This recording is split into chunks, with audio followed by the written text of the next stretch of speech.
Warning, spoilers are present in this podcast.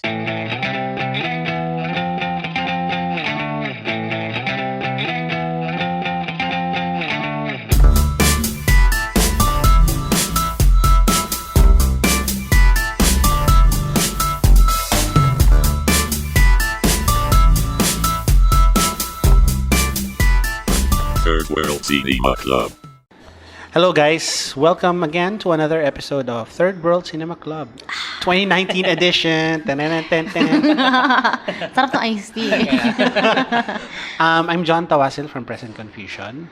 I'm Princess Kinok from Film Police Reviews. I'm Jimmy Licula at Bapat. Yan.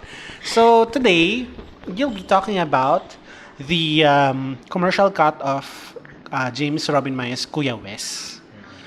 Later on, we'll probably be talking to him about the film. But Yes. first, let's talk with ourselves about it.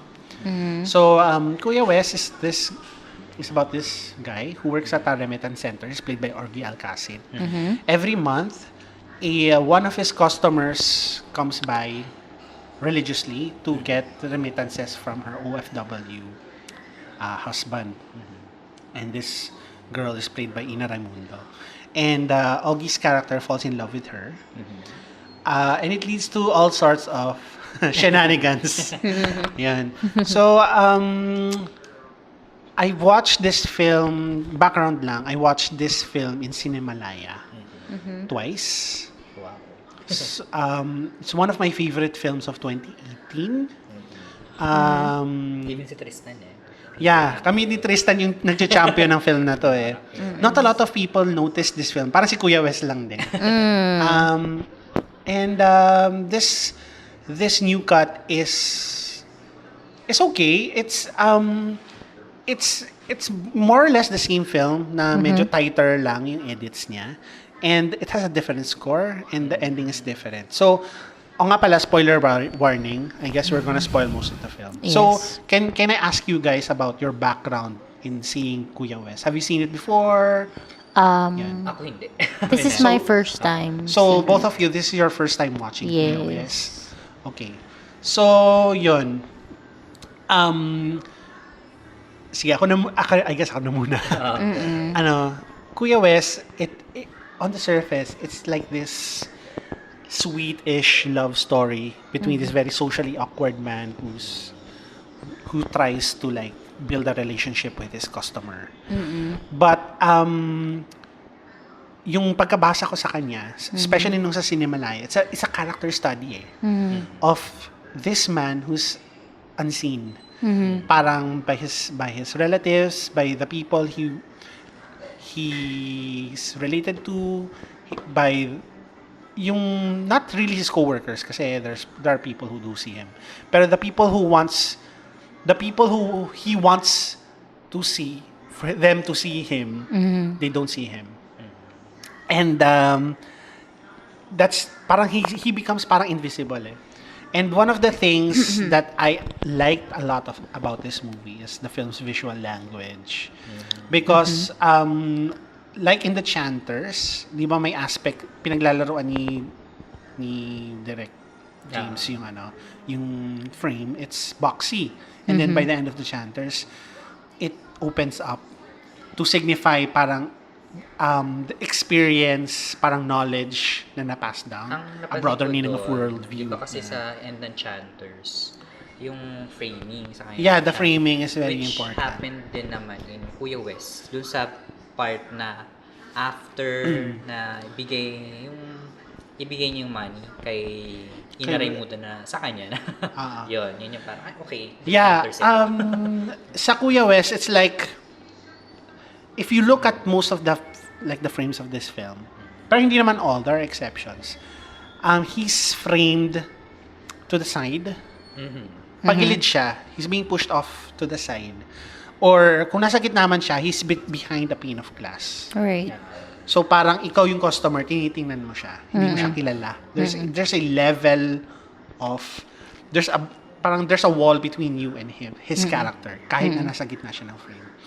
And for most of the film ganon. Until there's a point in the film na he falls in love. sentrong-sentro siya. And then balik ulit siya sa gilid afterwards. And then near the end of the film again, in one of the film's most heartbreaking scenes, he relives his romantic dream with his customer. And if you look at it closely, siya na yung nasa gitna ng frame. Even when he's dancing with her, nasa gitna sila. And parang to counterpoint that, because he goes from a very, very high place to a very, very low emotional place. And it culminates in this scene which has been described in Pinoy Review as one of the best scenes in Philippine cinema last year, where he breaks the fourth wall. Kuya Wes's or Augie's character, he's at the center of the frame. Yes. At that moment. And for a movie that has him wanting to be seen, at last he's being seen. Pero ayaw niyang magpakita.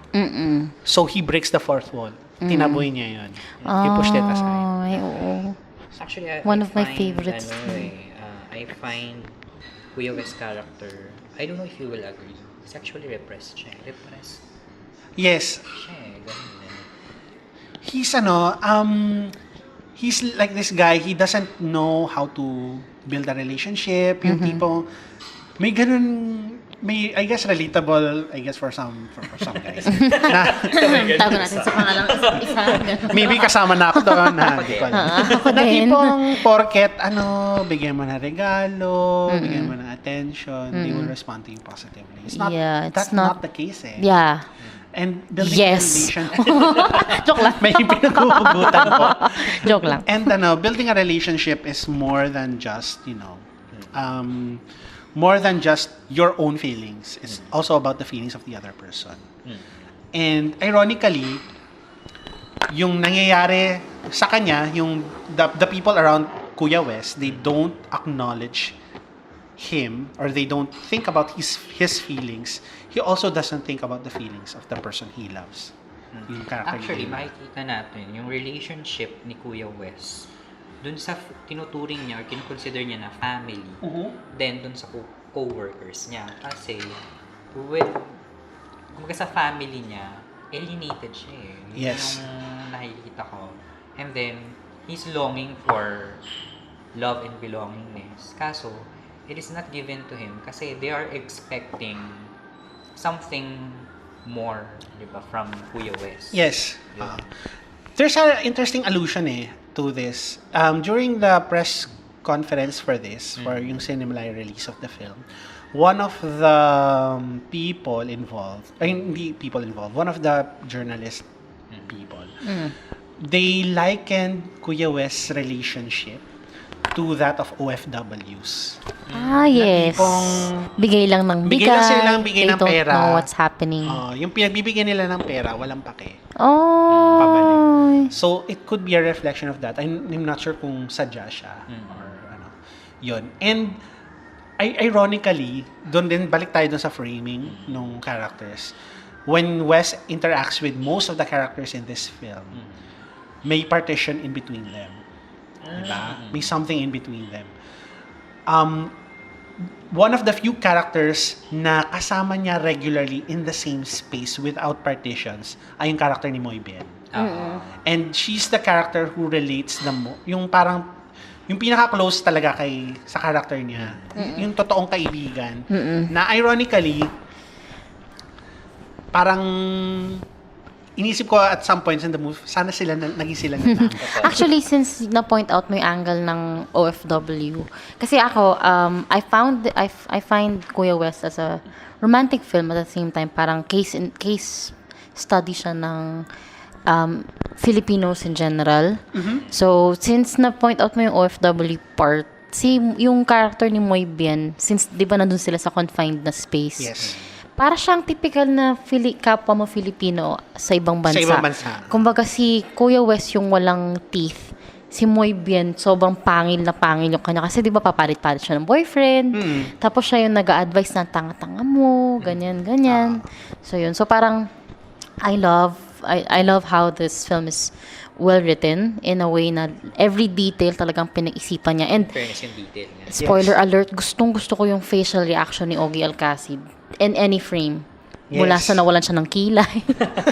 Mula dun sa part na from anticipation became desperation nung sa restaurant hanggang dun sa naglalakad siya. Tapos yung hinahampas talaga yung sarili. Alam mo, Oo, ang sakit nun. Oo, parang nararamdaman kasi yung parang- pananakit niya sa sarili niya. Oo, tapos parang sabi ko, di ba napatingin ako kay John nung sa Xenox, parang Oo. hindi ako makapaniwala na si Ogie Alcacid to. Oh, Jaya and Angelina. Yeah, na Saka yung parang mga films niya before with Octo Arts, very loud. Ito hindi siya Oo. loud. sobrang na parang hindi mo maakalain na meron siyang, although syempre tao rin naman siya, pero he can actually go through that length. Yun. So, medyo sad lang ako na hindi siya na-recognize. Dun Oo, sa and I end hope- of the year poll namin. Ay, sorry. Best performance by an actor. Siya Pero napanood kay nung sa ano, Nimalay, I'm sorry din. Kay Skillty ba na recognize siya doon? Hindi, yun nga yung kay Skillty. Hindi rin siya na-recognize Wala siya. doon. Underrated pala itong Sobrang, pelikula na to. para siyang, Kuya West is the Kuya West. Oh, 2018 Philippine cinema. Okay. Wala talagang pumansin masyado. Oh my gosh. So, ayun, sana mas maraming makapanood nito. Kasi I really like this film. Very redeeming yung ending niya for me. Yeah. Kasi parang hindi siya nagalit. Hindi siya nagalit ako nga eh. Pero parang, at yun din, yung repression nga, na parang, Depressed siya. sige na, I forgive you. By the way, you don't really know me. Ganon. Yun. You don't know me, girl. It's Daniel, bitch. Ganon. Snap, snap. It's Daniel, bitch. Ganon yung ano. Na yun nga. Parang we need a little more empathy in the world. Parang walang-wala talaga yun minsan sa mga Pilipino. Yung mga Pilipino, nandyan sila, porket hindi nangyayari sa kanila, porket wala silang pake, kebs lang. Diba? Parang, I guess this film is also a call to be more like compassionate towards others, to understand their situation more, at tipong hindi ka lang, yung parang hindi puro ikaw lang. Ang naano ko pa sa film, kasi di ba Kuya Wes, kuya rin siya ni Alex Medina. No? Yes, Ni Alex Medina. And then, there's a parang line or dialogue na, kasi kuya, kailangan natin to ganyan. Kasi parang di pa tayo nakakabawi dun. Ako ang gumastos sa ganito, ganyan. So, parang ang nangyayari kasi, kapag, ang diniscuss rin with Kuya Wes, subtly, ay yung tawag dito, yung responsibility ng isang panganay na Yes, anak. Yun yung kasama din yun eh, no? Oo, yung parang yung burden.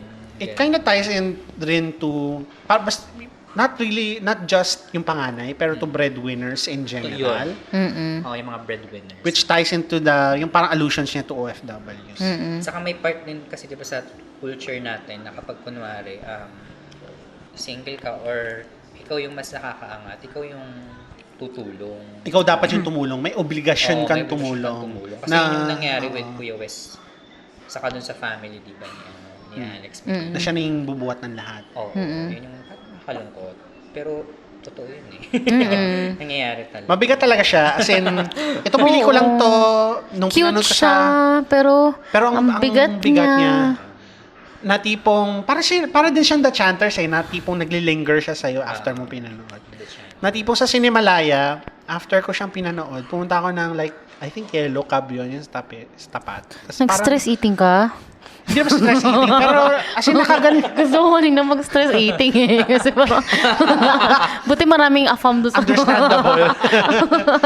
Ayun, Exciting. talagang gusto ko siyang, pinag-isipan ko talaga siya. Kasi ang bigat talaga nung na pelikula. Oo nga. Na tipong awang-awa ka na dito sa taong to. Parang wala na siyang sa mundo. Correct. Pero yun. Tapos alam mo, kanina ko pa iniisip, ano kaya yung symbolism nung pagkawala ng kilay niya? Kasi bakit kailangan niya mawala ng kilay? Tapos parang na-realize ko, two things. Di ba pag kunwari sinabi na nagsunog ka ng kilay, is masipag ka. So obviously naman si Kuya Wes is masipag siya. Literal na nagsunog siya ng kilay. Second is, yung kumbaga wala siyang self-love. Hindi na alagaan yung sarili niya. Oo. Actually, matindi ang insecurities niya. No? Kuya Super, Wes. no? Parang tinatago niya lang na masaya siya, na wala siyang problema, na okay lang sa kanya yung treatment sa kanya ng mga tao sa surroundings, Oo. pero Na tipong, kasi yung first part nun may, di ba may fake smile siya habang nagdi-deal siya with clients. yung hi ako si Kuya We, yung Ako eh, ganun. si Kuya Wes, ganyan. May stark contrast siya to the point where he first really fell in love, na tipong ngiti talaga siya. Tunay ng ngiti. So, yun. For the first time, masaya siya for himself. I see. Any more thoughts about Kuya Wes? Maganda siya. Well, let's find out with our next guests. Yun. When we have our next guests involved. Alright, so, yun. Final thoughts? Basta maganda siya for me. Yeah, maganda siya. Maganda. Please watch it. Sana I hope it gets more like attention. Aminado natuwa ako dito kay Moy. Kasi di ba Moy has Yeah. a lot of films. Yes. A lot of films last year. Yeah. Like, Marry Me, ganun. Pero ito yung... Ito yung tumatak sa akin din. Kay Moy. Binoto ko yata si Moy sa supporting doon kay Skillty. Sayang. Di ko kasi I'm not sure. napanood eh. Ako din, Last year. sayang. Iya, Ganda. ko rin siya siguro. Isasama Oh, ko rin siya. please don't ignore. Oo Kuya nga. Wes. Galing ni Moy. I hope Tsaka- it gets a bit parang mas ma-market pa siya. Yeah. No, kasi ang relevant niya in fairness. Yeah, be more kind, be more loving. Correct. Kasi ang lungkot ng buhay. Walang basagan ng trip, guys. Yeah. Correct. So yun. We'll move on to the next segment. And we'll catch you after a short break. Bye-bye. Sapat na sa'kin ng ganito, oh. Ang pagmasdan ka sa malayo. Hello. Again, guys. Here's the second part of our Kuya Wes episode, sponsored by Chicharon from Cebu. Ayan. So again, I'm John Tawasil from Present Confusion. I'm DJ Ramones from ReverseDelay.net. I'm Princess Kina of Film Police Reviews. And we are joined today by the director of Kuya Wes as well as the chanters, James Robin Mayo. Hello. Hello, yan. So, Araw. Magandang gabi. yun. So, si DJ, Princess and I have seen both cuts of Kuya Wes, and DJ has seen... you've only seen the... We've talked about the... Yeah, we've talked about the both cuts. I've seen both versions. Yeah, have you seen only the commercial cut? DJ, you've only seen the Cinemalaya Yung cut, Cinemalaya right? cut. Yeah, what are your thoughts about Kuya Wes? Again. Go lang. No pressure. Hindi, pero may record naman Mga tayo. high blood din. Hindi ako mga chicharon, pero mga high blood din ako dito. earphones, may pang-pageant. Wala namang balaan. Kasi nagsulat naman ako ng review ng Kuya Wes habang Cinemalaya pa Yeah, mismo. during Cinemalaya. And I liked it. Yun yung summary. Nun. Yung main thing I often say about Kuya Wes is kino-compare ko siya dun sa The Chanters and pati na rin sa Kiko Boxingero. Sabi ko nga parang parang siyang trilogy, the Disillusionment trilogy ng mga immature characters growing up. Or ayun, para naman silang coming of age films, di ba? Na lahat sila kung papasok ka nung wala kang masyadong sa pelikula, akala mo feel good lang to, like comedy, gano'n. Pero pag alis mo, parang gusto mo na wasak ka talaga, iyak ka na, gano'n. Ayun, so parang nakakaloko, parang si Ogie Alcacid, tara no, tayo masaya. Siya yung kinasa natin. Pero pangalan natin eh. Kakasa ka ba? O ano? Hawa tenga. Hindi parang ganun. Hindi joke lang. Yun naman yung general Yan. idea ko about it. Third World Cinema Club. Hi, guys and girls. I'm James Robin Maya. I'm the director of The Chanters and Kuya Wes and producer of Kiko Boxingero. Yan. So, yun. Ayun. Background sa Kuya Wes. Ayun, sinulat siya ni Denise and Heber O'Hara. Aha. Initially, before pa magawa yung Kuya West, meron talagang concept na gustong gawin. Para siyang ganun, para siyang Kuya West. Tapos, medyo mas seryoso yun, yung original concept. Oo. Tapos, sabi ni Denise, meron akong concept, halos buo na, kaparehas nung sa'yo. So, shinare niya sa akin yung sabi ko, sige, ito na, gawin natin to, ganyan. So, yun, yung Kuya West talaga, based siya sa totoong tao. Na sa Western Union talaga, isang empleyado. Pero, dinagdag lang namin yung love story. Yung character niya na, yung palakwento, yung, siya talaga si Kuya West. Yung, di ba may ganun tayong yung, hindi mo mapangalanan, so tinawag mo na lang siyang Kuya West. Oo, di ba? Halimbawa, kung ikaw si taga-Mercury ka, si Kuya Mercury, or si, yung ganon. Sa high Si school Kuya Fishball. si Ate Roxy, yung nasa Xerox. Oo, di ba? So, pinapangalanan niyo siya. Dahil, hindi ko alam, siguro, dahil mas madaling maalala. Which is malungkot Parang may di ba? inclination. Parang hindi mo nalalaman talaga yung pangalan ng tao. Pero close kayo. So, parang gano'n. Doon siya base yung istorya ni Kuya West. Nung sinusulat siya ni Denise, simpleng lang talaga. Ganun lang talaga yung kwento niya. Actually, hindi ko alam, pero pag may film kasi kung ginagawa, actually, ngayon ko lang ito na-realize na dumarating yung point na nag-i-immerse na ako doon sa mismong script. To the point na nalalaman ko na yung kwento ng character kahit wala doon sa script. And, sige na sabihin ko, actually, yung Kuya West, 50% or 60%, mga ganyan, based siya sa experiences ko eh. Okay. So, Okay, yan ba? hulaan Parang, natin. Nagtrabaho ka ba sa Western Union? yung lungkot, yung hindi naman ganun sa bahay, hindi naman ganun sa family. More of yung Isolation. Not yung na ang tawag dito, parang Nire-repress mo? hindi parang yung nauuto ka na pero ang bait-bait mo pa rin. Oo. So, On the verge of altruism tapos ka na, ganun. mamaya yung pinaka doon importante is yung scene na doon sinasaktan niya yung sarili niya. Actually, after nung Chanters, hindi ko alam pero na-depress talaga ako. Na to the point na punta ako inadmit ko yung sarili ko sa mental health. Kasi may self-harm na nangyayari.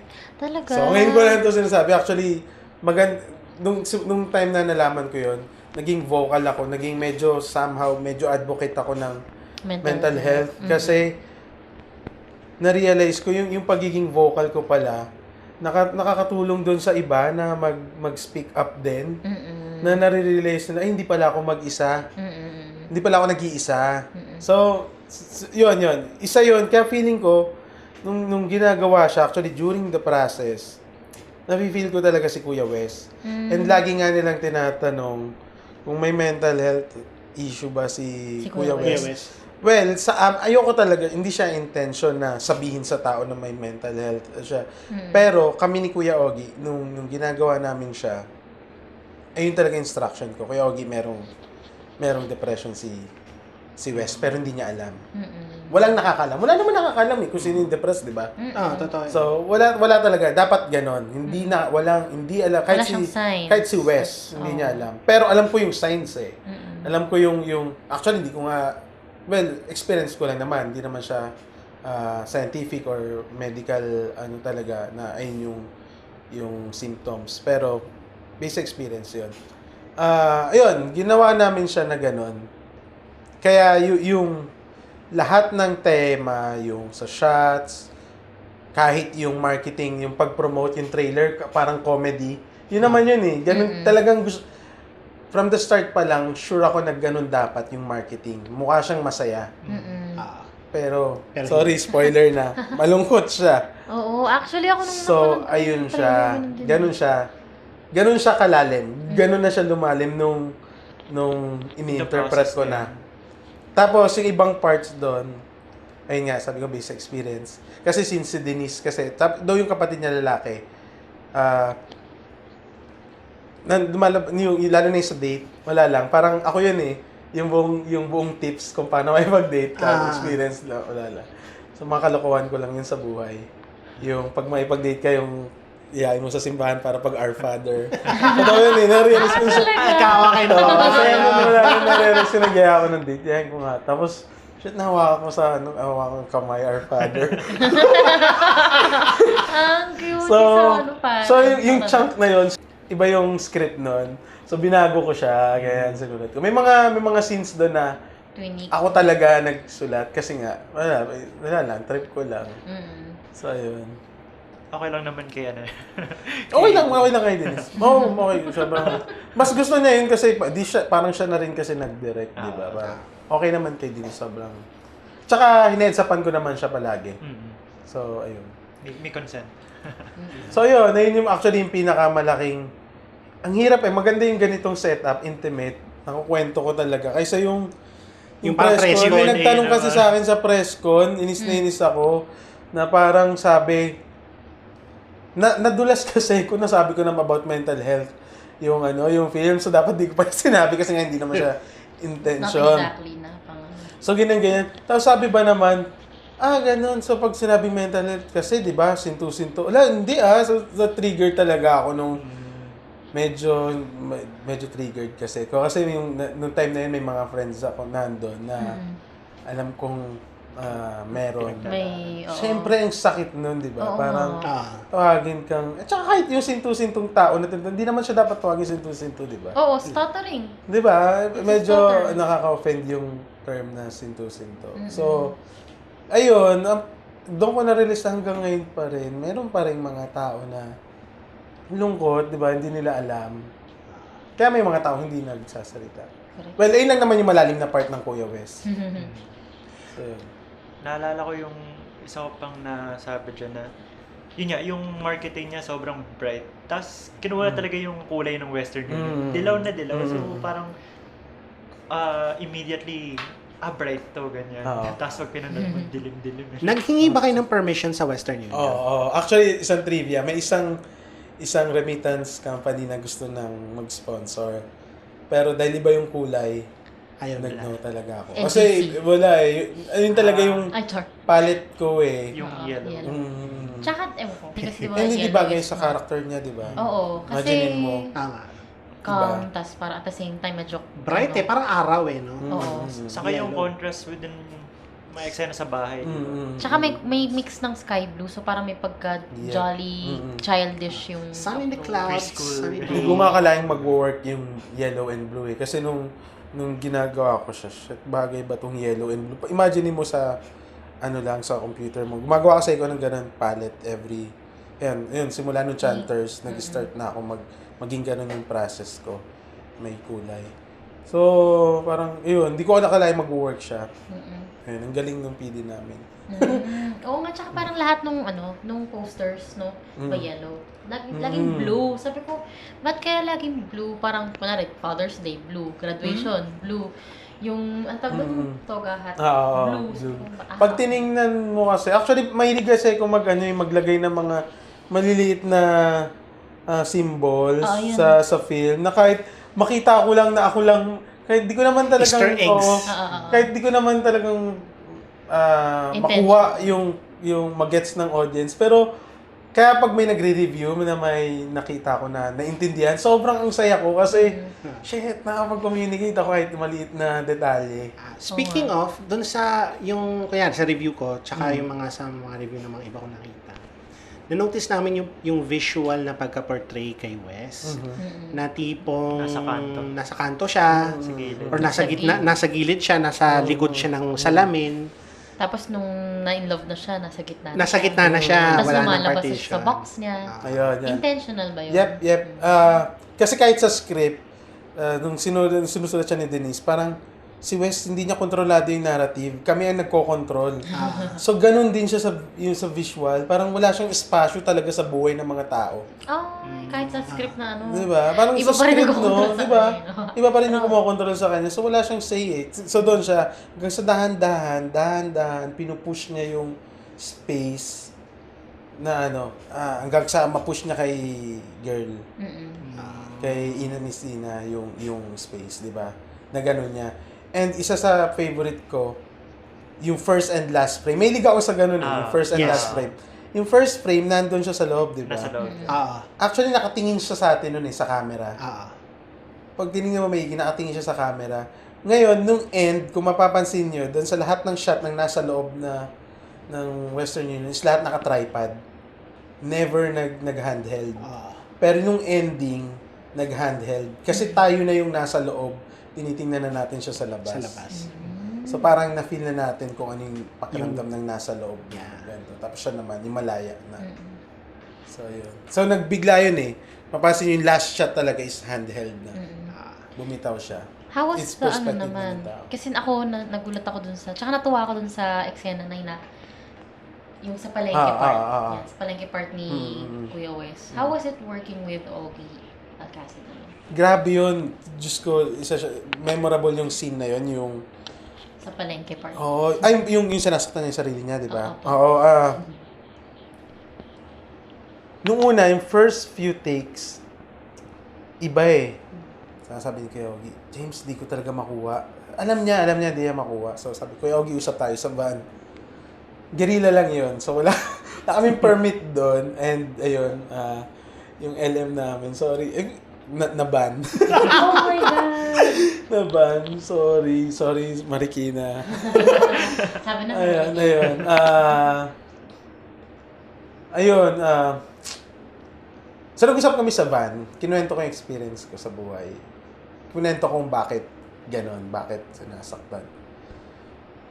Na-realize niya na hindi malungkot si Wes nung time na yon. It's galit siya eh. Galit siya sa kuya niya, sa kapatid niya, galit siya kay Ina Raimundo, galit siya sa sarili niya, and galit siya sa mundo, which is yung breaking the fourth wall. Galit siya sa mundo eh. Tapos lungkot-lungkot na siya, pinapanood pa natin siya, tapos ginajudge pa natin siya. I'm sure kasi na that point, may nag-uusap, tanga-tanga kasi. Sure ako doon na may magsasabing tanga-tanga ka. Diba? Tanga mo kasi, nagbibigay ka. Doon, yun. 1,000 manok. Yun, tanga-tanga, nakakawa. Tapos, may nagsasabi pa nga yun nga nung after mga interview na parang, ano ba siya? May sakit ba siya? May mental health ba siya? Hindi dapat yun ang point eh. Kasi pag sinabi kong meron, maaawa ka. Parang no other. So pag sinabi mong wala, sasabi mo tanga-tanga. So 'di ba? Parang siya gusto lang naman niya maging masaya. Gusto lang naman niya mak-date yung girl. Saka may part din doon na yung second time bibigyan niya ng pera. Kasi kung may no offense, basta kung ano man yun, may tama sa ulo, whatever. Ano yun, ibigay agad eh. Siya talagang may hesitation siya na, shit, am I doing the right thing? Sige, hindi, okay na kasi magiging masaya siya pag binigyan mo siya ng pera. So, ano yun eh, parang gusto mong gawin eh, kasi it makes him happy. Tapos, ayun pala, nagkapasa si Kuya Ogie noon. Grabe! Sa lakas ng wow. Grabe naman kasi. Alam mo, parang first time ko nakitang nagkunot siya. Shit. Oo eh. Kasi di ba yung mga previous roles niya? Grabe yun. Umiiyak ako nung nasa set. Intense. Kasi naalala ko yung naalala ko lang yung sarili ko. Dumating pala ako doon talaga sa ganung point na shit, ang hirap, ang sakit. Ayun, okay naman ako. Okay naman na ako. Okay naman siya, guys. Nood kayo, Kuya Wes. Hindi, actually, nung premiere sa UP, pinapunta ko yung psychologist ko eh. Sabi ko kasi nag-start ako magpa-assess na para at least alam ko kung ano diagnose talaga sa akin. So sabi ko, siguro maganda panoorin nyo rin yung Kuya Wes para at least maintindihan nyo. Kasi malaking part ng pelikula inspired sa nangyayari sa akin. So ayun. Di pa kami nag-uusap ulit. So ayun. Si Ogie ba yung first choice niya for Wes?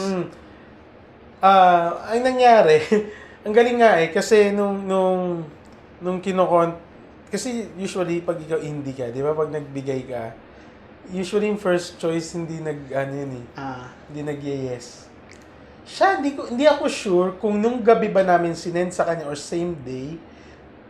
Basta hindi siya lumagpas ng 24 hours.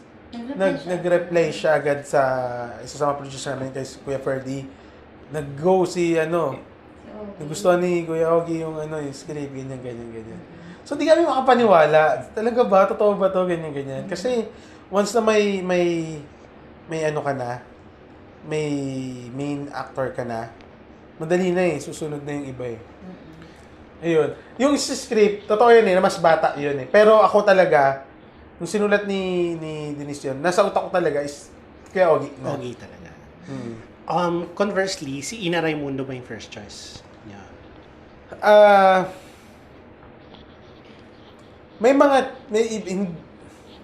Kasi sa Cinemalaya, pag magpipitch ka, meron kang 3 Na peg. So, di naman siya talaga first choice. Pero siguro yung 3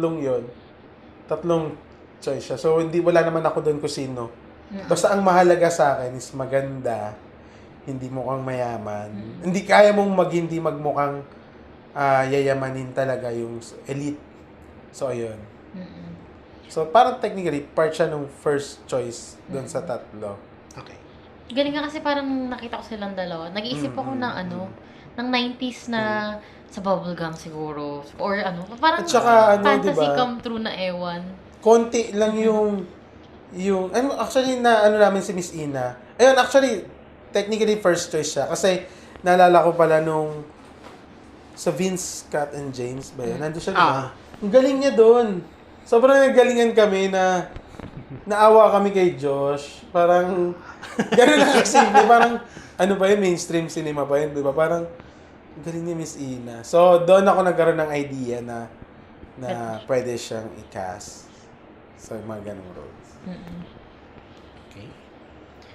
So, Ayun. na siya? Mix na ng spoiler and non-spoiler. Oh, sorry. Okay lang. Ano pa ba? Actually, nasagot na natin kay questions ni Jim Lahat.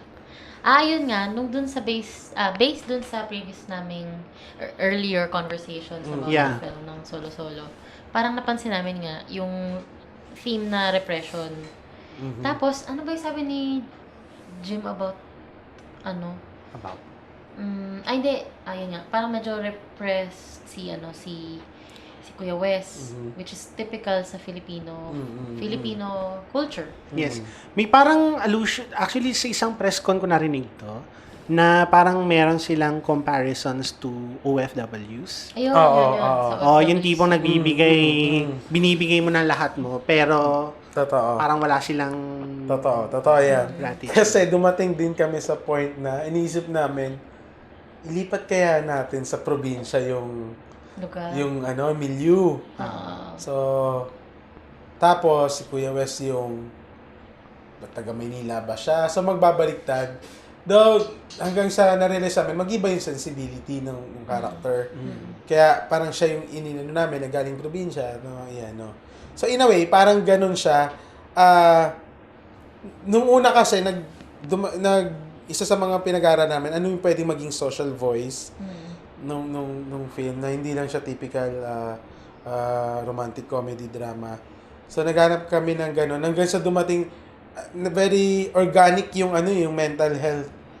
Actually, ayaw pa nga namin i-push yun Very subtle lang siya So, hindi namin siya talaga pinush. Parang ang pinaka-point na lang talaga ng film is kung paano mo pipiliin yung happiness mo Parang yung love, tinreat namin as survival tool. Yes. So, alam mo yun, parang para maging happy ka, kailangan mo magmahal ka na lang. Di ba? Parang whether... Bakit ganun, Oo. Ay, sorry. May pinaghuhugutan. Bakit ganun? Ganun na actually. It's somehow para siyang illusion na ano mo sa sarili mo na mamahal ka So dumating yung kinconclude namin siya na pwede siyang tool for survival. Actually, yun nga yung pagkabasa ko initially nung pelikula is hindi siya technically love story. It's more of a character study ni Wes. na ginagamit niya yung pag-ibig to parang parang umangat. Yun, kumbaga. yan, lokoy niya sarili niya. Actually, Yeah.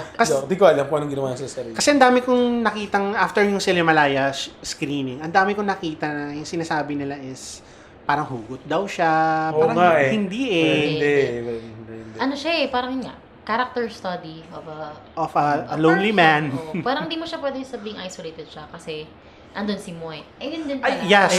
Speaking of, di ba doon sa visual language, palating may partitions in between characters. Yung tao lang na walang partition, or they're in the same room, ay silang dalawa ni Moy. Kaya yung pagkabasa namin is, yun nga, si Moy lang yung nakakaintindi kay Wes. Kasi si Moy ay may pinagdaraanan din. Oo. Actually, lahat sila may pinagdaraanan. Yun yung in-explain ko. Bawa, yung character nung asawa ni Alex, walang moral judgment dapat. Yes. Lahat sila is gusto lang naman ng Actually, Gusto lang naman maging nagkataon lang na, parang lagi ko sinasabi, masama ka lang naman sa kaaway mo. Di ba? Lagi naman yung ganun, pero mabait ka. So, di ba? Halimbawa, kaya yun yung gustong-gusto ko sa ibang pelikula na hindi siya masamang tao. Masama lang siya dahil kontra to sa paniniwala mo. Kaya siya nagiging ganon. Si Hindi Moy. ka masama na hindi ka actively wishing evil upon another person. More of passive ka lang. Parang it's in what you don't do, what you're not doing for others. Doon ka na nagmumukha kang masama. Totoo. Diba, parang tao lang naman din tayo. So, darating talaga din yung point na maubos yung pasensya mo. And, ayun. May kanya-kanya tayong haba ng PC diba? So, si Moy, since nandun sila palagi, mas naiintindihan niya yung feeling. Maliit lang to pero nung sinusulat siya, and nung in-explain ko kay Moy yung character, yung tipong rejection doon sa guy, doon sa kadate niya, it's pinagdaraanan yun kaya ganun siya kay Wes. Ganun siya bakit wag ka dyan, di ba? Ganun siya. Kasi alam niya yung feeling. Saka parang, para sa kanya din yun yung sinasabi niya kay Wes. Oo. Which is laging, in real life, ganun naman. Diba? Minsan, binabato mo yung mo sa iba. Yung advice mo for yourself, binibigay mo sa iba. Okay. Speaking of, lahat ng characters yung guard, parang failed musician siya. Meron siyang gustong pangarap. Iba yun. Wala rin siya sa script. Kasi, maliit na trivia. Yung pag-flute kasi, kinukwento ko to sa kanila during nung high school ako, gusto ko tumakas kasi sa klase. So, sumali ako sa flute club. So, marunong ako mag-flute.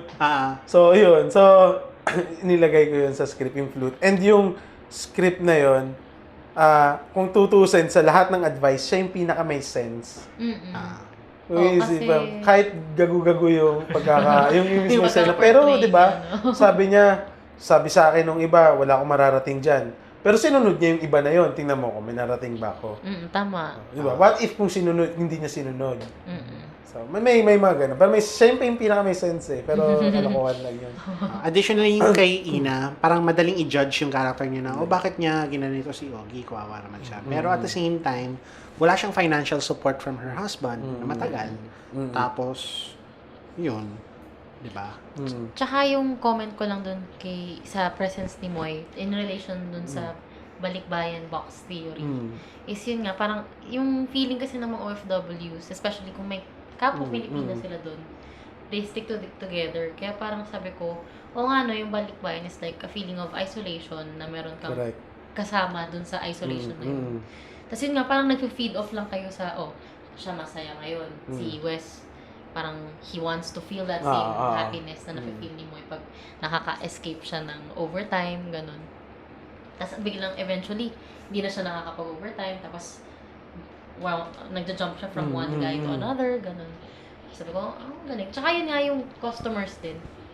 Diba, parang... Sila yung Kumbaga parang binaligtad ko lang naman yung OFW. Imbis na nandun ka sa ibang bansa, sila naman yung yung spectators ni Wes. Sabi ko naman dun, parang in-between naman. Parang madami tayong pelikula about OFWs in their natural habitat na abroad na yun. Paano naman yung mga in-between na personnel? Parang ito yung nalalagpasan ng ng tingin ng camera dati. Ngayon, sila naman yung focus. Isa yun. Isa rin yun. Isa yun sa mga gusto namin yung mga... Naghanap ako ng kwento yung nadadaanan lang. Parang challenge din kasi yun eh.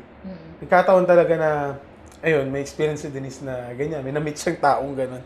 So, ay, masaya. Tsaka in fairness yung sa trailer nga, may mga naririnig akong feedback, like, akala nila rom-com, Yes. akala nila Ako, personally, nung nakita ko siya, tangin naman, sorry po, tangin masasaktan ako dito. Sabi ko, kasi nga parang, shit, sobrang nice niya, and sometimes, super nice ka. Kasi ang bigat nung effect niya kung panuuri mo na siya eh. Saka sa trailer, lalo na nung nakita mo, directed by James Mayo. Naku, masakit. The Chanters eh. The Chanters. Yun, ganun din. Basta, kahit yung Chanters, dumarating din talaga yung point na kailangan kumunik ako doon eh. Kasi yun nga, sabi ko, hindi naman ako taga doon. Inahanapan ko talaga ng paraan paano ko makakonect na na-feel ko yung characters. Naalala ko nung sa Trinoma na umiyak ako doon eh kasi naalala ko kasi dahil about parang relate ko yun sa father ko eh. Yeah. Kasi sobrang hindi ko yun eh parang kasi father ko as in director din. And kumbaga parang sa family namin third generation director ako, yung kuya ko yung isa. Tapos ako na. Tapos yung father ko, parang yung mga films niya dati, parang wala naman ako napanood. Siguro isa lang, isa, dalawa, malabo pa yung copy. So parang ganun. So parang doon ko ni-relate. What if kami yun na mag-ama? Diba? Paano ko ililigtas yung... Hindi mo naman ililigtas yung kultura eh. So iniligtas niya yung memory ng lolo niya eh. Yes. Diba? Yun yung point ko doon. Kasi dumating din sa discussion namin during pre-prod na sabi sa akin ng DOP ko, bakit mo ba gustong gawin to? Bakit mo ba gusto yung kultura nila? Legit question siya, hindi yung inaano niya, hindi sa dinidiscourage niya ako. Sa question, bakit natin gagawin to? Dahil ba maganda yung milieu? Dahil ba may chant-chant? Ayun. So, mabang process siya bago ko na-realize kung bakit. Actually, may nabasa akong review kay DJ actually tungkol sa Chanters. Na yung parang yung resolution nung parang yung contemporary na kinalakihan ni Jolene, tsaka yung tradition, parang compromise siya. Hindi siya kagaya yung iba na tipong pumili ka lang ng one or the other. Correct. Parang yan. Yung ba yung sinulat? Parang yun yung... Parang ganun. Pero actually sa'yo ko rin nakuha yun, James eh. Kasi nandun tayo, pareho nung Gila premiere. Yung Gila ng Chanters. Nung Q-Cinema.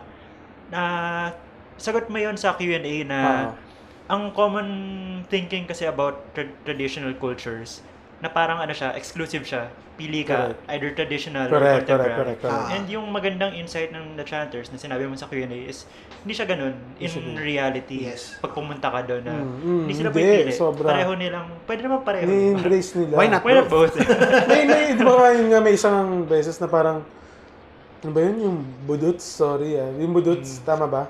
Budots. Yung dance. Basta may dance na, hindi ko alam, viral yun pala. So sila alam nila, mas alam pa nga nila kaysa sa akin.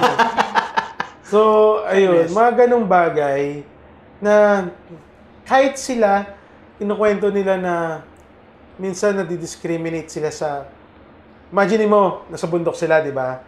Sa baba nun, probinsya pa rin. Malayo sila sa city na Iloilo City. So, pagbaba nila doon sa probinsya, is nadidiscriminate sila. Kumbaga parang probinsya sila ng probinsya. Imagine mo yun, na parang, tapos itong mga mga nandito sa probinsya, pag bumano, parang, hindi ko alam, siguro ba, nadidiscriminate din sila sa city. Kahit tayo dito sa Manila, di ba? Minsan, mga paprobinsya, inaano natin, mga Siano. Doon, hugot nila yun eh. Na kaya parang minsan, parang sinasabi, minsan ini-English nila kami, na parang medyo defensive yung na parang, may matatalino kami, edukado kami, mga anak namin. Actually, totoo. Yung mga anak, ilan sa mga dating chanters is nasa abroad na, sa UP, nag-aaral, nagtuturo. And talagang na-amaze kami doon na napatunayan yung ano ko, na paniniwala ko na hindi dapat magkahiwalay yung technology and yung preservation. So, ayun. Yun. Going back to Kuya Wes. Galing ano na. Balik na Sorry, tayo sa ganun ano, talaga ako. syudad. Minsan, Okay lang. nananadya ako Hindi na. ko napanood si The Chanters, pero may kakilala ako na kasama sa production. Sino to? Si Kenneth. Si Kenneth Borlan. Ayun. Oo. Naku, laking tulong ni Kenneth. Kasi Ayun. siya talaga yung Hi, Kenneth. Hello, sister. Ayun, sabi niya nga parang, kasi pinapromote yun kasi nga sobrang enthused siya sa culture ng mga Ilonggo, mga Iloilo tribes dun. So. Sobra. Doon sa, balik tayo sa Kuya Wes. Yung pinaka-iconic or parang pinaka-tumatak na kanta sa akin doon, yung kanta ng Sharbound and Basking. The Walls of Four Left. Yung ano doon. Yung Yung montage ba? Ito yung yung montage Ay, yung sa montage. gitna. Nakasmile. Paano nyo like pinili yung mga songs na ilalagay? Ano yun? Nagtuturo ako sa CIT. Aha. So may pina-project ako na music video sa mga students. Isa sa mga estudyante ko, kinover nila yung kanta. So narinig ko doon, uy, pwede to. Yan, Galing, kinasa galing. namin si Diego. Oh, nice. Sharebound. Kaya, So sabi ko, kailangan tong kantang to. Kailangan makuha natin tong kantang to. kasi bagay nga no? Bagay siya doon Sobrang bagay siya doon. Ano yung naman? sasabihin ko kay Moyben, naisip ko lang, kasi nga, up to a certain point yung Kuya Wes, akala mo formula siya na yung light comedy, 90s or yung luma. So parang at some point naisip ko, magkaka-realization ba si Kuya Wes na si Moy talaga yung May pala yung talaga niya. Ito. Parang sana sila na lang yung naging ano. Minsan, syempre, dumaan din sa isip namin yan. Natawa din kami sa ganyan. And meron pa ngang isang parang idea na, what if si Ate Reg dumating? Siya yung bagong customer. Parang dumating siya. Siya yung tumulong. Hindi talaga dumating si Ate Reg? si Ina. Tapos Ina. si Ate Reg nandun. Kung mapadadaanin na namin si Ate Reg sa simula pa lang, isa na siya siguro sa mga andun, nakaupo. Alternate ending, Gano'n na nun. Tuntua si Ate Reg. Pinag-usapan na namin yun. ito yung feel good Tama ano, kami. version. Medyo feel good siya. Para sa kumbaga sa 500 days, di ba, si Autumn. Na-meet niya. So, may ganun kaming dumating din yun Pero, nung sinushoot. Kasi, ayun, tulad nung i-relate ko lang para sa Chanters kasi yung proseso. Nag-decide na ako na wala nang ganong ending. Kasi gaya ng Chanters, nag-decide na kami na sa start pa lang, square talaga siya Yeah. So, yun. Kasi parang namin, takot ka pala ganyan. So, nagdiduruan kami, wala ka pala takot ka pala So, hindi, pwede panindigan natin, ganyan. Ayun, speaking of ending, bakit hindi ba yung sa... What was your reason for changing yung sa Cinemalaya, tapos Okay. yung sa commercial? Doon, nung... Ano ba yung change pala mo? Ay, yung change yung sa commercial release, di ba, sinabi niya na yung full name ni Ina and then saan siya nakatira, anong oras siya tumatanggap ng Wala pera, yun doon sa original. Wala yun doon. and yung exact amount, tapos ang response ni Ina is, pati oras alam mo. Oo. Tapos lumabas siya, tapos sinabi niya, Wes, tapos niya, Daniel ang pangalan. Tapos, Doon sa Cinemalaya kasi, wala na yung conversation na yun. Yes. Ano lang, nakasmile. nung nag-sorry siya, hindi na sumagot si Wes. Umalis na siya. Kumbaga parang, hindi na niya binigyan ng chance mapatawad. Kumbaga, yun yung pinakaganti niya Ginost niya. Oo, yun yung pinakaganti niya kay, doon sa girl Number, isa yon plus yung name. As in, tatlong beses niyang, sinoplex yun Yung allergy. Allergy, yung hindi niya pinatawad, and yung name. So, ang sarap kasi sa isang taong nasaktan, ang sarap ibigay yun sa taong nanakit hindi violent yung reaction. So, yung ganun yung, at saka, isa sa mga dahilan din, kaya ako siya dinagdag doon sa commercial. Nung pinapanood ko siya sa Cinemalaya, hinahanap ko, may kulang feeling ko kailangan yung ano eh. So originally, na-shoot Na-shoot naman siya, na-shoot siya. Okay. Pero ba't siya Nasa kinat? Kasi nga, revealing Ano? lang yung feeling na Oo, hindi kasi, at parang saka, cold yung treatment. wala namang may kasalanan, pero kulang talaga kami sa oras nung Cinemalaya. And alam ko kami yung pinakahuling nagpasa ng DCP sa Cinemalaya. So, ayun, kulang talaga kami ng time and ang hirap ng proseso kasi pinapanood ko na lang siya by hindi buo. Dahil pagod na yung mata ko. Natutulog na ako sa sound. May baon na akong unang kumot eh. Doon na ako natutulog sa couch eh. Kasi ganun siya Tedious. yes, and lesson learned na hindi dapat di ako pumayag ng ganun. Eh, dahil may deadline eh. So, wala. Yun. James, meron ka bang pwede mong sabihin na future projects? Yan. Ngayon, actually, meron. Biglaan lang siya. Ang plan ko talaga is muna magsulat ng magsulat. Magbangko ng material. Pero dahil ayun nga, minsan sa editing, tagal namin ni Direk Joyce kwentuhan, sabi, nakwento ko, Direk, meron akong ganito, balak ako i-adapt. Book siya eh, adaptation siya ng book. Oh, interesting. Short story. So, ganyan. Tapos tawa siya ng tawa, tapos, ganda yan. Tapos, sige, sabi ko Direk, bigay ko sa iyo yung book. Di, ganyan. Tapos, during editing ko ng Kuya Wes, yun, binigay ko yung book sa kanila. After mga 2 weeks siguro, or wala pa less than 2 weeks. Tumawag si Direk Joyce. Nagsasorry. James, i-go mo na yan. Okay, thank you. Sabi ko, shit, talaga. Siyempre, hindi ko pinapala. Masaya ako ngayon. I-go mo na, naku hawak ng production. Ganyan. I-go mo na, pasimulan mo na yung script. Ganyan. Okay, so yun. Actually, nakausap ko na yung author. Tapos, i-co-write niya yun. Siguro pwede naman na siguro. Si Jan Bedia. I-co-write niya yun with the author. Isasubmit nyo ba ito sa festival or Hindi parang commercial na. release? Feeling ko, pahinga na ako sa Festi. masaya na ako dun eh. Okay na yan. Okay naman na It's a ako good dun. run. Parang gusto ko yung may time ako.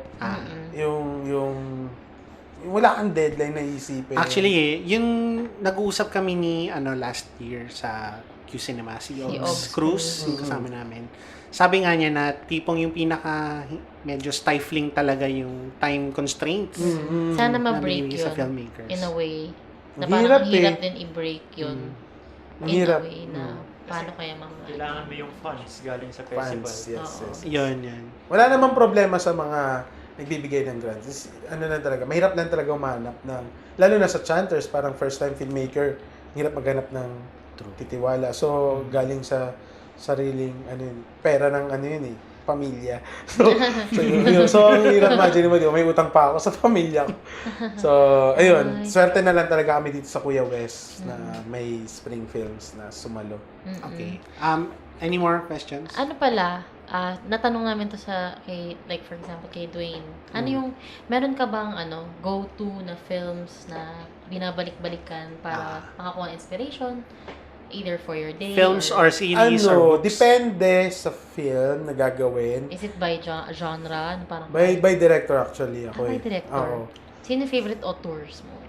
Ang dami, pero isa si... Top Ngayon five. pangalan to? Si Farhadi. Asghar Si Farhadi. Asghar ngayon. Nung ginagawa ko yung Kuya Wes, ko yung genre director, si Edgar Wright. Okay. Ang lapit Ang lapit, depende talaga depende sa vision ko kung sinong nababagay. Chanters, sino ba ako sa Chanters? Meron akong pinapanood eh. Actually kami yan eh. Si Corrida.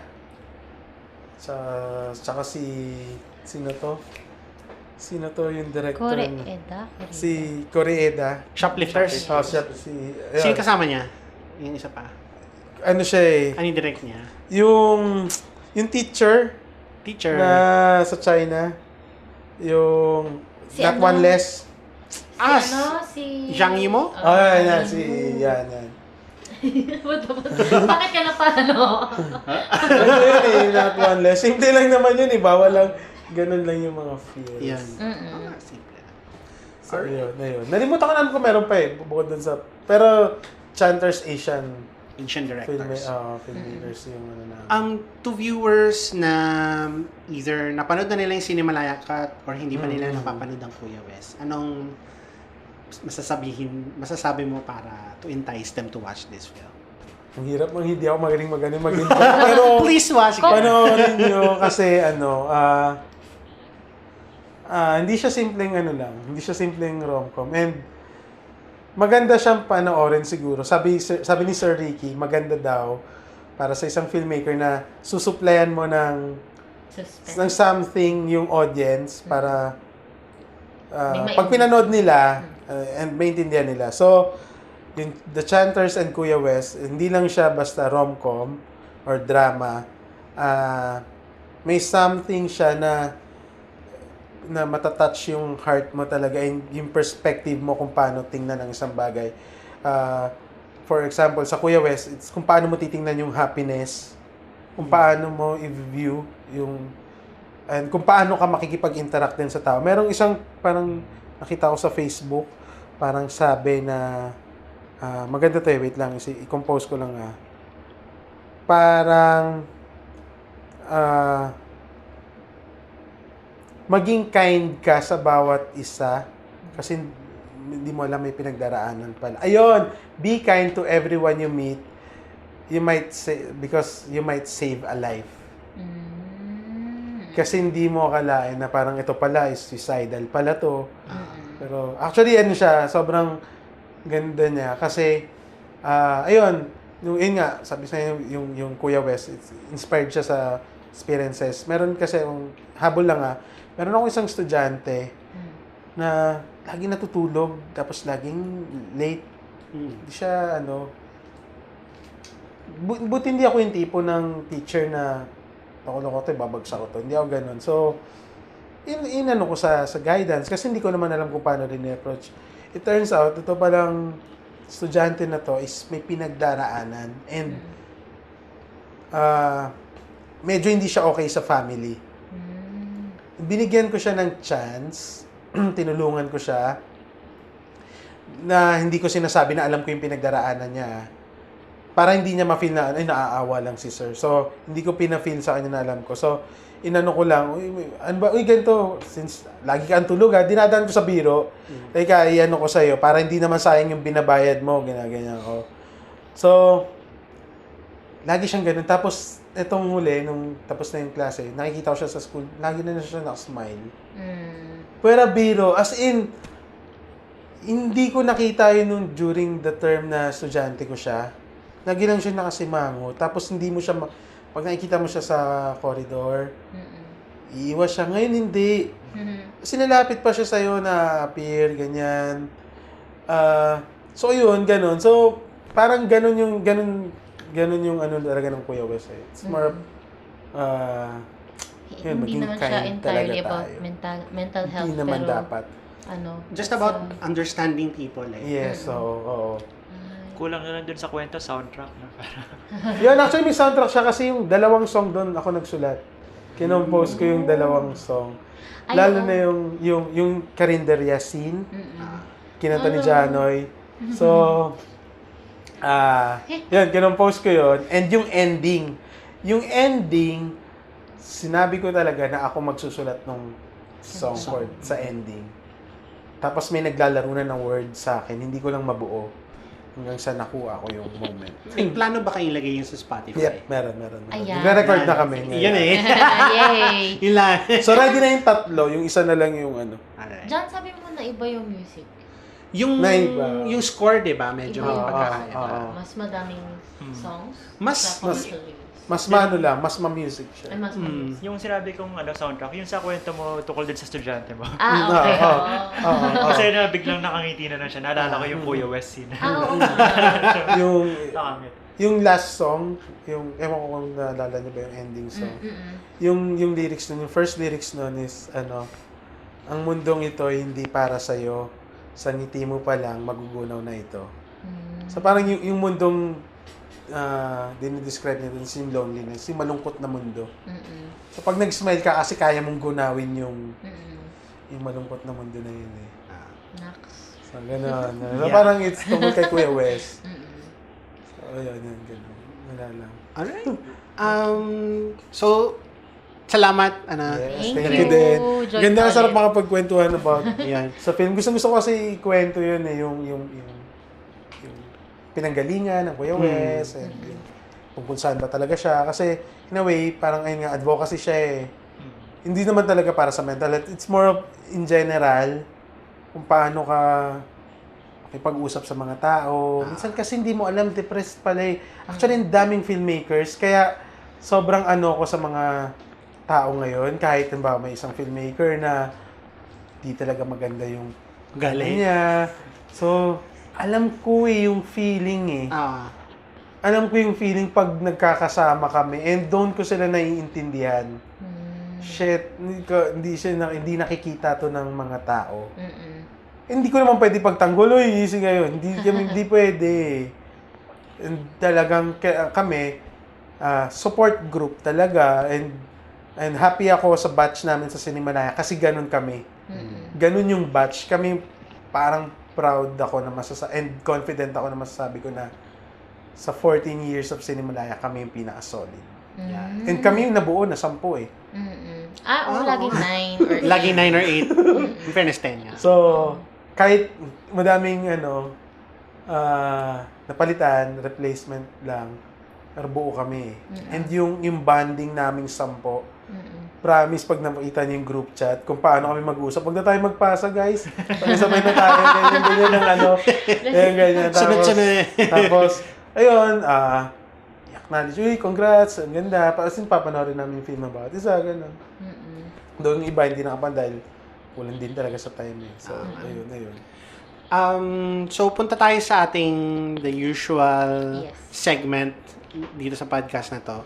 What did you watch recently? Yun. Start tayo kay, James. Pwede direct bang James. kahit, kailan ba sa sinihan? Kahit Or, ang Sinihan, pinaka-latest series. ko napanood is The Favorite eh. Ayun. So how did you... Kamusta naman? Ayun, dahil kilala natin si Yogos, na ganun siya talaga. And feeling Wala ko, itong tayong The Favorite magawa. ang pinakamadaling maintindihan eh. Actually, medyo straightforward siya na Yorgos Oo, lang. oo.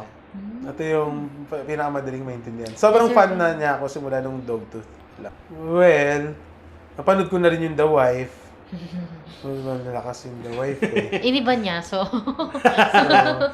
Okay. Bakit? Hindi, wala. Kasi may ganun kaming segment na we talk about the film. Okay. So, sige. The Favorite, kung deserving ba?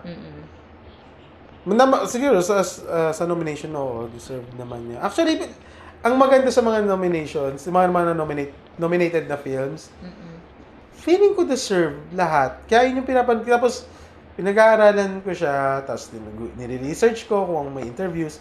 Sa The Favorite, sobrang gusto ko, and deserving din si Yogos, masama dun sa Best Director, di ba? Kasi, alam mo, yung mga voice ng mga directors, doon mo makikita yun, mapapansinin mo yung mga ibang films na nominated sa ibang category, pero hindi nominated sa Best Director. Pag napanood mo lahat, lumilitaw kasi yung mga voice ng mga directors na nominated eh. Like kay Cuaron, kay si Powell. Si Pavel. Pawlikowski. Si Correida. Si Cold, Si Powell. Si Powell nga. So, lumilitaw yung mga boses nila, yun yung visual language nila. So, feeling ko deserve yung... The Favorite. The Favorite. Okay. Okay. Ang hirap lang intindihin. Actually, nahirap ako sa pag-intindi ng ending, ni-research ko ba. Hindi naman ako ganun katalinong tao, so kailangan ko talaga ng... Backup. ng backup na At least may historical background siya, so hindi siya masyado. Ikaw. Ako naman, ayan, kahapon lang. May dalawa ako napanood. So, ano yung pinaka... Napanood ko first kay Miko Livelo yung Tol. Masaya siya.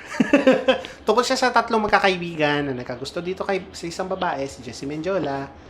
At yung kwento is told as a flashback kay Jimmy Santos na isang pulis. Tapos, yun, sobrang gaguhan lang niya.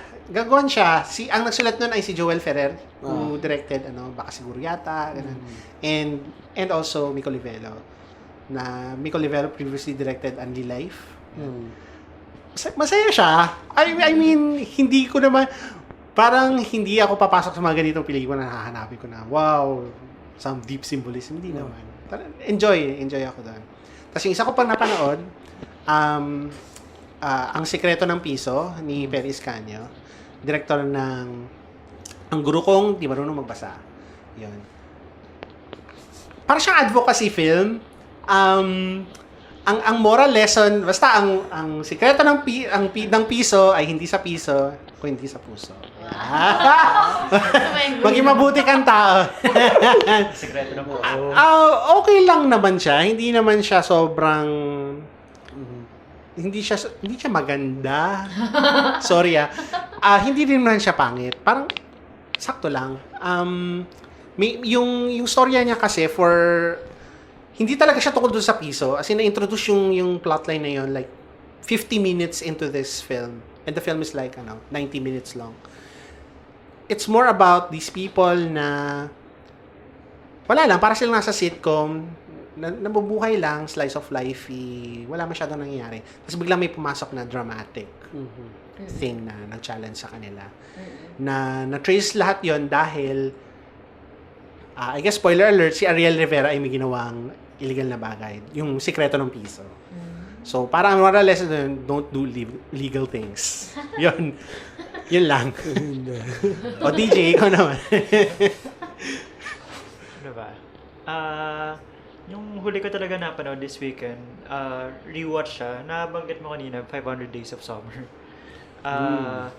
Interesting. Kaya ko rin siya gustong panoorin kasi may palagi lumalabas sa YouTube feed ko na recommendation. Pero ikaw nga, ba't pares tayo? Pareho kayo. 500 Days of Summer, guess Pinagdadaan. Cookies yun. Nahanap ko yata yung actually soundtrack. Baka siguro dahil doon. Kinig ako yung kay Regina Spector. Anyway, ayun. Hero, di ba? Yan. Interesting experience nung pinanood ko siya ulit kasi nag-reverse yung tingin ko dun sa characters. Kung familiar kayo, kanala niya si Tom tapos si Summer, di ba? Yung opinion ko before nung una ko napanood 8-9 years ago, ganun, na medyo jerk talaga si Summer. Female version ng jerk. Tapos si Tom parang hapless victim lang talaga siya. So ngayon, baliktad na parang si Tom talaga yung mali eh. Tapos si Summer, wala naman siyang ginagawang masama or parang nothing out of the ordinary. Medyo aggressive siya, pero still, parang the burden of the fault is with Tom. Tapos, nung pinanood ko na finally afterwards, pinanood ko yung YouTube analysis. Ang ganda rin ng analysis niya na doon ko na-realize na, nga, sobrang subjective ng pagkaka-construct ng film na it's all about Tom's perspective. Correct. Na hindi mo nga actually ma-judge si Summer kasi hindi mo naman siya nakita as herself. As herself. Talaga. Totoo. Yan. Ipopost namin doon sa description yung link to that analysis. Kaya gusto ko sanang connect. So, yung Kuya West ba? Parang perspective ba ito ni West? Perspective siya ni West. West. Kaya nga parang, di ba, parang sama-sama tingin nila kay Ina. Hindi naman nila alam pinagdaraanan ng tao. Di ba nga, ang sabi nga ni Moy, parang di naman naghihirap yung di ba may line siyang ganun? Parang di naman wala naman sa aura niya.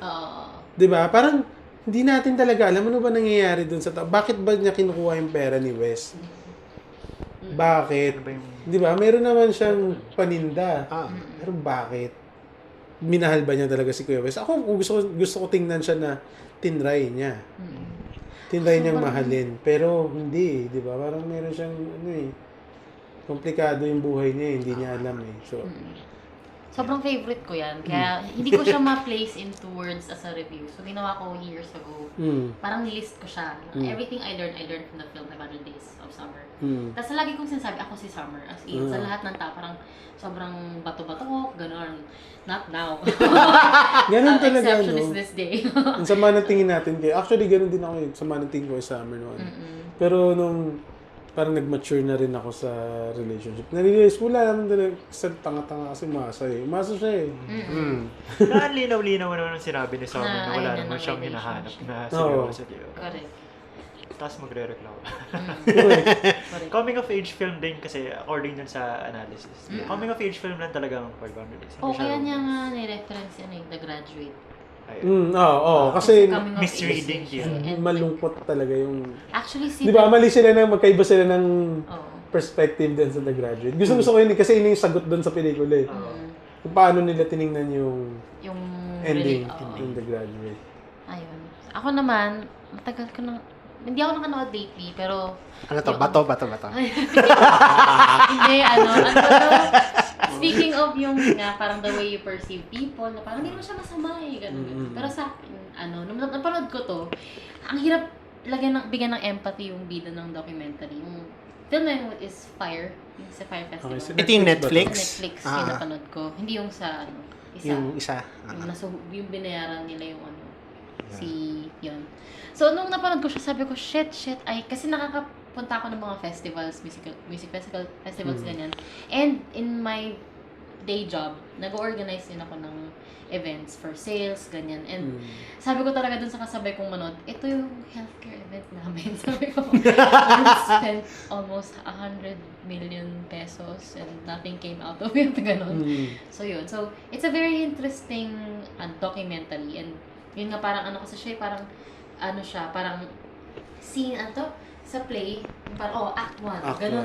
Ganun siya. Ang ganda ng pagkaka-play ng mga eksena. Kasi, parang act 1, yung first problem, which is, kung okay lang na i-spoil. Sige, go.